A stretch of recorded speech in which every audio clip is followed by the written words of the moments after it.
Hindenburg की नई report में बड़े दावे, अडानी ग्रुप और सेबी चेयरमैन का कनेक्शन। हिंडनबर्ग के खुलासे पर राजनीति हुई हाय। अमेरिकी कंपनी हिंडनबर्ग रिसर्च ने शनिवार को आरोप लगाया कि सेबी की चेयरपर्सन माधवी पुरी बुच और उनके पति धवल बुच की अडानी मनी साइफरिंग घोटाले में शामिल विदेशी संस्थाओं में हिस्सेदारी थी।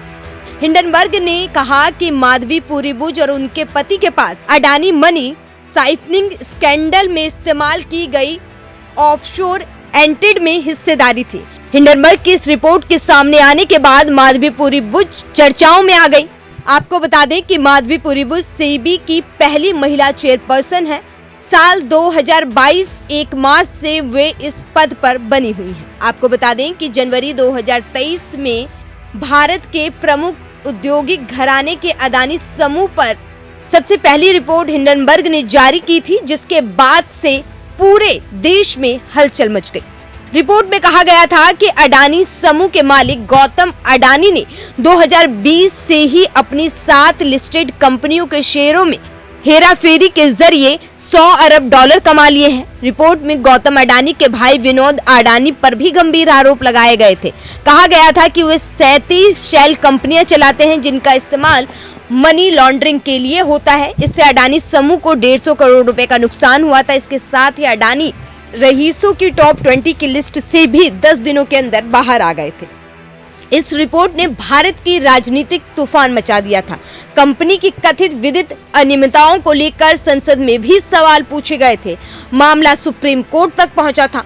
3 जनवरी 2024 को भारत के मुख्य न्यायाधीश DY चंद्रचूड़ की अध्यक्षता वाली सुप्रीम कोर्ट की 3 जजों की बेंच ने अडानी समूह के खिलाफ हिंडनबर्ग द्वारा लगाए गए आरोपों की जांच के लिए विशेष जांच दल SIT बनाने या केंद्रीय जांच ब्यूरो यानी CBI को ये जांच सौंपने के अनुरोध को खारिज कर दिया था।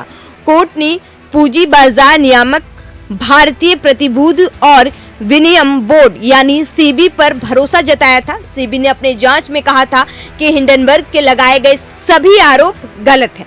हिंडनबर्ग को जवाब तलब भी किया था। अब उसी सेबी पर हिंडनबर्ग ने आरोप लगा दिया है। माधवी पुरी बुच और उनके पति के पास अडानी मनी साइफरिंग स्कैंडल में इस्तेमाल की गई कई ऑफशोर एंटिटी में हिस्सेदारी थी। ऐसे में जांच को सही नहीं माना जा सकता है।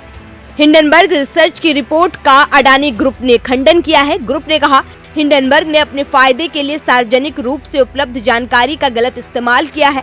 अडानी ग्रुप पर लगाए गए आरोप पहले ही निराधार साबित हो चुके हैं। गहन जांच के बाद सुप्रीम कोर्ट ने जनवरी 2024 में हिंडनबर्ग के आरोपों को खारिज कर दिया था। वहीं माधवी बुच ने हिंडनबर्ग की रिपोर्ट को अपने ऊपर लगे आरोपों को निराधार और चरित्र हनन का प्रयास बताया। सेबी चेयरपर्सन ने सभी फाइनेंशियल रिकॉर्ड डिक्लेयर करने की इच्छा व्यक्त की है। अपने पति धवल बुच के साथ एक ज्वाइंट स्टेटमेंट में उन्होंने कहा, हमारा जीवन और फाइनेंस एक खुली किताब है। वहीं अब आपको बता दें कि इस पर राजनीति भी शुरू हो गई है। कांग्रेस से लेकर महुआ मोइत्रा ने भी सेबी की जांच पर सवाल उठाए हैं। महुआ मोइत्रा ने ED और CBI से इस मामले में जांच करने को कहा है। Bureau report, news 1 India.